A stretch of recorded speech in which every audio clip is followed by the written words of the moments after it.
Assalamualaikum warahmatullahi wabarakatuh. Selamat siang sahabat pendengar di seluruh Jawa Timur. Kembali lagi dalam program Jatim News Today untuk edisi hari ini tanggal 15 Juli 2020 bersama dengan saya Billy Patopoy, ditemani oleh Ramadan Eka di redaksi. Nanti kita akan tersambung dengan 10 reporter dari 8 lembaga penyiaran publik lokal radio pemerintah kabupaten kota di Jawa Timur untuk Jatim News Today, edisi penanganan update COVID-19 untuk regional Jawa Timur. Rangkuman kabar update penanganan COVID-19 untuk regional Jawa Timur segera sahabat simak dalam update COVID-19. Disiarkan serentak di 8 LPPL radio pemerintah kabupaten kota di Jawa Timur, ada Suara Sidoarjo, Ersal Nganjuk, Realita Pamekasan, Persada Kabupaten Blitar. Kemudian ada juga Suara Madiun, ada juga kali ini Suara Gresik, Mardika Kota Blitar, dan juga Pradia Suara Tuban. Ada satu lagi nanti kontributor dari Bojonegoro, sahabat, akan tetapi sebelumnya kita akan ke Suara Sidoarjo terlebih dahulu. Kali ini bersama dengan Karina Putri yang akan melaporkan gugus tugas COVID-19 tingkat Kabupaten Sidoarjo dorong seluruh desa di Sidoarjo untuk didirikan kampung tangguh. Kita tersambung via Zoom kali ini bersama dengan Karina Putri. Silakan Karin dengan laporannya.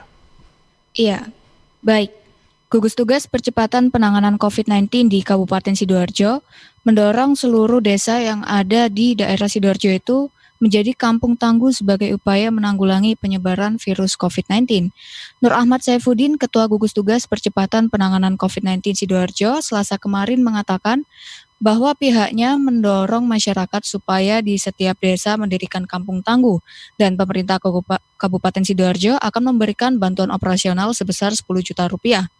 Program pendirian kampung tangguh dengan inisiatif warga sendiri akan memberikan dampak positif dan lebih efektif dalam pencegahan COVID-19 di tingkat desa.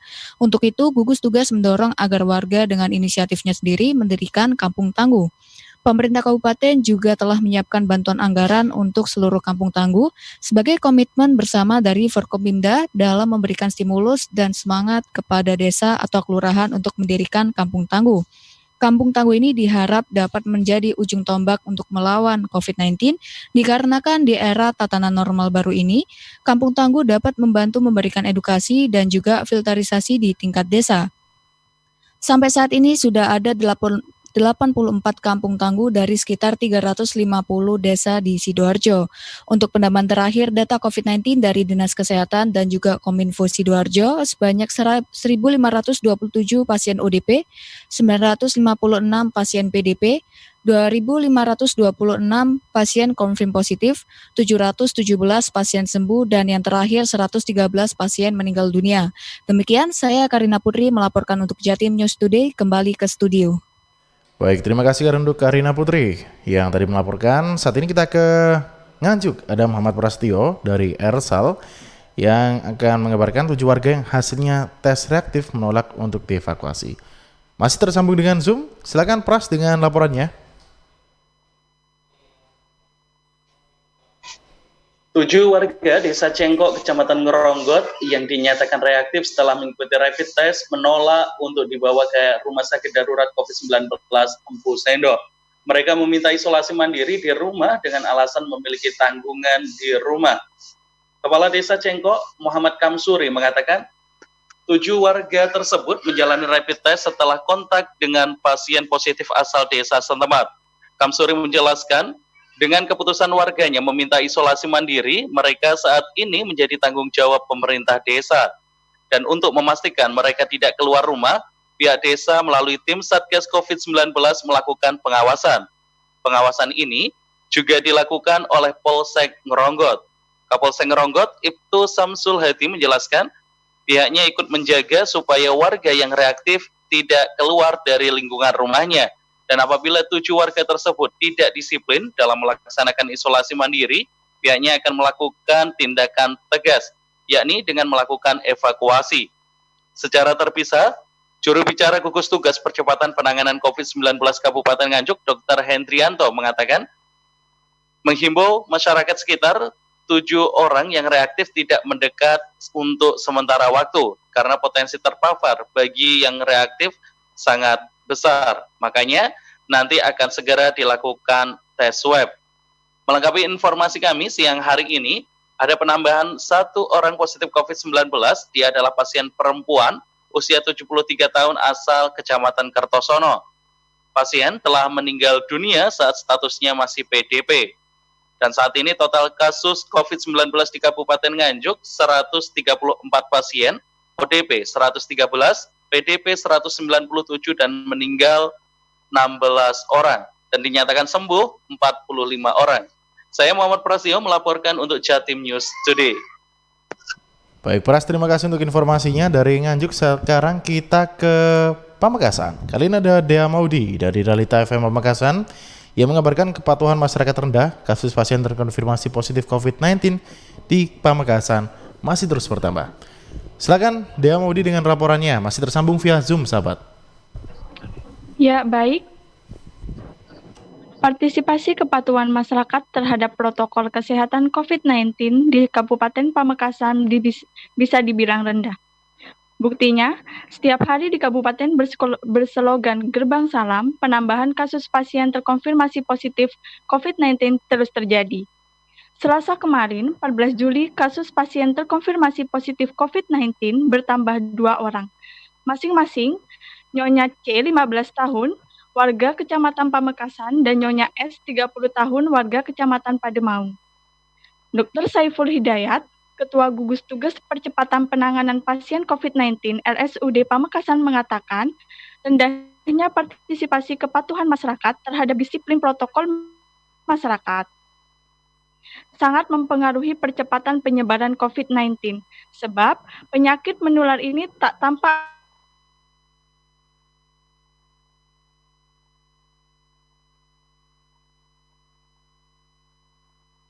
Baik, terputus dengan Dea Maulidi ya. Dea Maudi maksudnya. Baik, kembali tersambung. Silakan Dea dengan laporannya.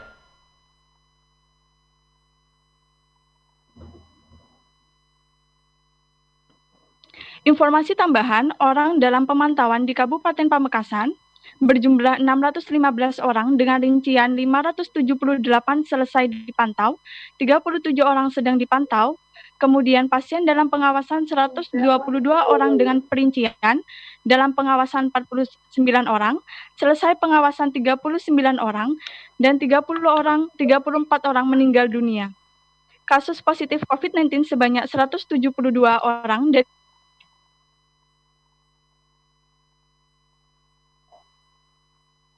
Baik, terima kasih Dea atas laporannya dari Pamekasan. Selanjutnya kita berpindah ke Madiun. Kali ini ada Amanda dari Suara Madiun yang akan menyampaikan Wima donasikan 500 face shield pada pemerintah Kota Madiun untuk dukung program Pendekar Waras.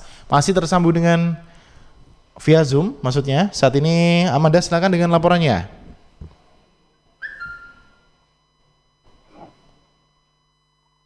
Baik Amanda, silakan dengan laporannya. Baik, sahabat Jatim News Today, sebanyak 500 unit pelindung muka atau face shield didonasikan oleh Universitas Katolik Widya Mandala Surabaya Kampus Kota Madiun kepada pemerintah Kota Madiun melalui Dinas Kesehatan dan Keluarga Berencana. Wakil Rektor Universitas Katolik Widya Mandala Surabaya Kampus Kota Madiun, Francisca Mujianti menjelaskan, 500 face shield tersebut merupakan karya mahasiswa Prodi Rekayasa Industri dan anggota Madiun Youth Catechism Club MYCC. Kurun waktu 1 bulan, mereka berhasil memproduksi 1.000 masker untuk dibagikan kepada yang membutuhkan. Ini merupakan bagian dari gerakan 1.000 face shield dengan rincian 500 buah diberikan kepada Dinkes KB Kota Madiun dan lainnya dibagikan kepada rumah sakit swasta dan organisasi terkait di Kota Madiun agar dapat membantu petugas lapangan dan kesehatan dalam menjalankan tugasnya. Sementara itu, Kepala Dinas Kesehatan dan KB Kota Madiun, Dr. Agung Sulistiawardani, menerima secara langsung donasi pelindung wajah dari Widya Mandala. Selanjutnya, alat tersebut dibagikan kepada lembaga kesehatan di bawah naungan Dinkes KB serta OPD yang membutuhkan. Hal ini sesuai dengan program terbaru Kota Madiun, yakni Pendekar Waras. Dengan adanya bantuan face shield dapat mendukung program Pendekar Waras di Kota Madiun agar berjalan lebih baik. Sebagai informasi sahabat, data dari dashboard.madiunkota.go.id, persebaran COVID-19 di Kota Madiun per tanggal 14 Juli sebesar 1.634 orang dengan risiko, dengan rincian 1.537 orang selesai pemantauan, 269 orang tanpa gejala, 226 orang selesai pemantauan, 83 orang dalam pemantauan, 76 orang selesai pemantauan dan sembuh, 2 pasien dalam pengawasan, serta 14 orang positif COVID-19. Amanda, Suara Madiun melaporkan untuk Jatim News Today. Kembali ke studio. Baik, terima kasih Amanda atas laporannya dan selanjutnya kita ke Risma Erina dari Persada FM Kabupaten Blitar. Kali ini akan melaporkan tangani COVID-19 DPRD Kota Malang sharing dengan DPRD Kabupaten Blitar. Masih tersambung via Zoom. Kali ini Risma silakan dengan laporannya. Ya baik, DPRD Kabupaten Blitar menerima kunjungan kerja dari DPRD Kota Malang pada Selasa kemarin, dan kunjungan ini adalah yang pertama kalinya sejak pandemi COVID-19. Agenda kunjungan ini dilaksanakan dengan protokol kesehatan yang ketat. Ketua Komisi 4 DPRD Kabupaten Blitar, Sugeng Suroso, di kesempatan ini menyampaikan bahwa DPRD intens melakukan koordinasi dan komunikasi dengan OPD terkait dan gugus tugas COVID-19 dalam penanganan pandemi. Dalam kesempatan ini, Sugeng juga memaparkan bahwa gugus tugas percepatan penanganan COVID-19 Kabupaten Blitar telah melakukan rapid test di sejumlah OPD dan tempat-tempat umum, di antaranya pasar tradisional. Sedangkan terkait dengan bantuan sosial yang memunculkan beragam masalah di masyarakat, baru-baru ini Komisi 4 DPRD Kabupaten Blitar ini melakukan hearing dengan OPD terkait dan perwakilan kepala desa untuk mencari solusi dari persoalan itu.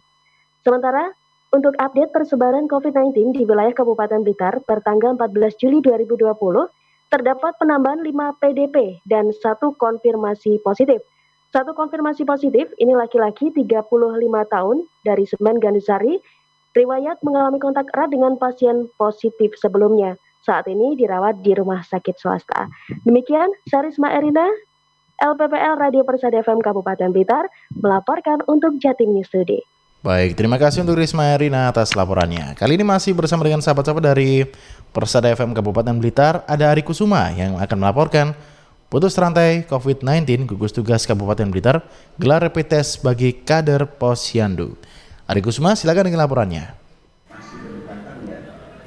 Guna memutus rantai peredaran COVID-19, tim gugus tugas percepatan penanganan corona Kabupaten Blitar menggelar rapid test massal di kalangan kader Posyandu setiap wilayah. Juru bicara gugus tugas Kabupaten Blitar, Krisna Yakti, mengatakan adanya tes cepat rapid ini merupakan bagian dari upaya penanganan COVID-19. Mengingat perkembangan terkini di wilayah Kabupaten Blitar semakin meningkat, sehingga langkah-langkah pencegahan kian ditingkatkan agar virus corona tidak semakin merajalela. Ia menjelaskan, sementara waktu sasaran utama rapid test diperuntukkan di wilayah zona merah yang memiliki jumlah pasien positif terbanyak. Ia berharap dengan pelaksanaan ini dapat memastikan semua kader Posyandu dalam kondisi aman dan juga sebagai persiapan awal pembukaan pelayanan Posyandu. Krisna menambahkan, berdasarkan peta sebaran kasus COVID-19 di wilayah Kabupaten Blitar yang masuk zona merah, yaitu Kecamatan Udanawu, Serengat, Sutojayan, Kanigoro, Garum, Gandusari, Ulingi, Selopuro, Kesamben, Selorejo, Binangun, dan Wates. Ari Kusuma, LPPL Radio Persada FM Kabupaten Blitar. Baik, terima kasih Ari Kusuma atas laporannya. Selanjutnya kita ke Kota Blitar. Kali ini ada Kirana Nisa Mahardika Kota Blitar yang akan mengabarkan pemerintah Kota Blitar salurkan bantuan COVID-19 ke pegiat pariwisata dan juga ekonomi kreatif. Kirana, silakan dengan laporannya. Selasa 14 Juli 2020, pemerintah Kota Blitar menyerahkan bantuan COVID-19 untuk pegiat pariwisata dan ekonomi kreatif Parekraf di Gedung Kesenian Aryo Blitar. Bantuan yang diserahkan secara simbolis ini berasal dari Kemen Parekraf bekerjasama dengan Komisi 10 DPR RI, pemerintah daerah dan Polda Jatim. Demikian disampaikan Santoso, Wali Kota Blitar saat dikonfirmasi usai kegiatan. Santoso mengatakan, bantuan ini diberikan untuk masyarakat yang mencari nafkah di bidang Parekraf dan saat ini tengah dirumahkan atau cuti di luar tanggungan dampak COVID-19. Pemerintah pemerintah Kota Blitar mendapat jatah 400 paket sembako berupa bahan pokok dan lauk siap saji. 100 paket disalurkan secara simbolis, sementara sisanya disalurkan Polres Blitar Kota. Santoso menegaskan sebelumnya pemerintah kota juga memberikan bantuan untuk masyarakat yang terdampak COVID-19, termasuk mereka yang bergerak di bidang parekraf. Bantuan itu bisa sedikit meringankan beban kepada para seniman-seniman, para pelaku-pelaku pariwisata dan ekonomi kreatif yang ada di Kota Blitar. Sementara itu, Andika Yuda Narotama, salah satu pegiat seni Kota Blitar mengaku masih pertama kali mendapat bantuan yang bersumber dari Kemenparekraf. Sementara bantuan yang berasal dari pemerintah Kota Blitar, dirinya sudah menerima sebanyak 2 kali. Andika mengaku sangat terbantu karena selama pandemi COVID-19, semua kegiatan seni yang melibatkan banyak orang dihentikan sehingga berpengaruh terhadap pendapatannya per bulan. Kota Blitar khususnya karena dengan adanya bantuan ini, para seniman pasti akan merasa sangat terbantu karena dengan kondisi ini, seniman salah satu yang terdampak. Dalam penyerahan bantuan COVID-19 ini turut hadir perwakilan Komisi 10 DPR RI, Ketua Komisi 1 DPRD Kota Blitar, Kepala Dinas Pariwisata dan Kebudayaan, dan Dewan Kesenian Kota Blitar. Kirana Nisa, Mahardika. Terima kasih untuk Kirana Nisa atas laporannya, dan saat ini kita ke kawasan utara ya. Untuk Jawa Timur ada Putri Diskiana dari Suara Gresik. Mal pelayanan publik Kabupaten Gresik beroperasi sesuai dengan protokol kesehatan. Putri, silakan dengan laporannya. Di masa pandemi COVID-19, Dinas Penanaman Modal dan Pelayanan Terpadu 1 Pintu Kabupaten Gresik tetap melayani masyarakat dengan memberlakukan protokol kesehatan di mal pelayanan publik sesuai dengan Perbup nomor 22 tahun 2020. Ya, jadi di masa pandemi kami tetap membuka pelayanan full malahan, mulai jam 8 sampai dengan jam 3. Ya, jam 8 sampai jam 3 full. Namun demikian, karena wabah ini sangat mengkhawatirkan bagi kita, tetap kita menyesuaikan atau melaksanakan sesuai dengan Perbup nomor 22 tahun 2020, yaitu kami telah menyiapkan cuci tangan, ya, bersabun, ya, itu kami siapkan di depan. Setiap pengunjung kami lakukan termogan. Nah, ketika ada pengunjung yang 37 ke atas, sementara kami isolasi sebentar. Kita termogan kembali, ketika sudah turun, maka dia boleh masuk. Itu. Nah, ketika ditermogan lagi, lebih dari 37, maka kami langsung koordinasi dengan dinas kesehatan atau rumah sakit terdekat. Selanjutnya, mewajibkan bagi pengunjung yang ke MPP bermasker dan juga berjarak, ya, berjarak minimal 1 meter. Itu tempat duduknya kami siapkan juga, tidak ada yang gerombol karena sudah kami tandai dengan pink itu, ya. Selain itu, Bapak Kepala Dinas PM PTSP Kabupaten Gresik juga menghimbau agar masyarakat datang sendiri ke mal pelayanan publik dan tidak menggunakan jasa calo. Saat ini juga Dinas PM PTSP Kabupaten Gresik juga tengah mengembangkan inovasi yang bernama Jospol atau pojok online single submission untuk mempermudah perizinan nomor induk berusaha. Putri Rizkiana mengabarkan dari Suara Gresik untuk Jatim News Today. Baik, terima kasih Putri Rizkiana dari Suara Gresik yang tadi mengabarkan. Selanjutnya kita ke Iwan Siswoyo, kontributor dari Bojonegoro, yang akan mengabarkan Satpol PP Bojonegoro gelar diskusi new normal baru dengan Satlinmas. Iwan Siswoyo, silakan dengan laporannya. Ya, sahabat, Satuan Polisi Pamong Praja atau Satpol PP PMK Bojonegoro menggelar diskusi bersama para petugas Satuan Perlindungan Masyarakat atau Satlinmas di Kecamatan Kasiman Selasa kemarin. Diskusi diikuti perwakilan peleton dari semua desa sekecamatan Kasiman itu, membahas tugas dan fungsi Satlinmas selama masa pandemi COVID-19. Arif Nanang, Kepala Satpol PP Bojonegoro bilang bahwa petugas Linmas merupakan ujung tombak yang berhadapan langsung dengan masyarakat. Maka, untuk menghadapi pembiasaan di masa kehidupan normal baru, Linmas tetap harus bisa mengimbau kepada masyarakat untuk tetap mematuhi protokol COVID-19 di kehidupan sehari-hari. Arif menambahkan, petugas Linmas harus mampu memberi arahan warganya, misalnya jika ada masyarakat yang mau menghajatan, maka harus tetap menggunakan protokol COVID-19. Sementara itu, kasus positif COVID-19 di Kabupaten Bojonegoro Selasa kemarin bertambah 14 orang. Pasien positif berada di Kecamatan Bojonegoro 8 orang, Balen 1 orang, Padangan 1 orang, Purwosari 2 orang, dan Dander 2 orang. Sedangkan sembuh sebanyak 2 orang di Kecamatan Kalitidu dan Bojonegoro. Demikian Iwan Siswoyo, kontributor Bojonegoro untuk Jatim News Today. Baik, terima kasih Iwan Siswoyo atas laporannya, dan saat ini untuk informasi terakhir kita akan bergabung bersama dengan Kolilul Aris dari Pradia Suara Tuban, sahabat. 18 konfirmasi positif baru dari 9 kecamatan. Kolilul Aris, silakan dengan laporannya.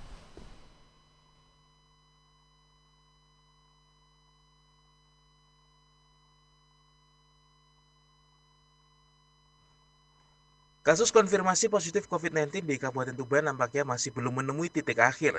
Bahkan penambahan kasus baru masih terjadi di 9 kecamatan. Penambahan ini selain dari orang dalam pemantauan atau ODP dan pasien dalam pengawasan, juga masih didominasi orang tanpa gejala. Juru bicara Gugus Tugas Percepatan Penanganan COVID-19 Endah Nurul Komariati mengatakan, dari 18 pasien konfirmasi positif baru, 1 berasal dari ODP, 5 PDP, dan sisanya didominasi oleh OTG.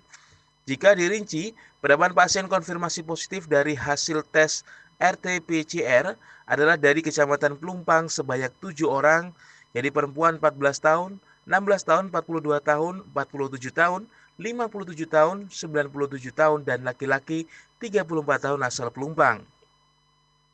Selanjutnya penambahan pada perempuan 55 tahun dan laki-laki 61 tahun asal Kecamatan Tuban, perempuan 35 tahun dan 57 tahun asal Palang, perempuan 26 tahun asal Tambak Boyo, perempuan 43 tahun asal Montong, laki-laki 54 tahun asal Soko, perempuan 16 tahun asal Banjar, perempuan 53 tahun asal Meraura, dan 2 laki-laki 49 tahun asal Kecamatan Parengan.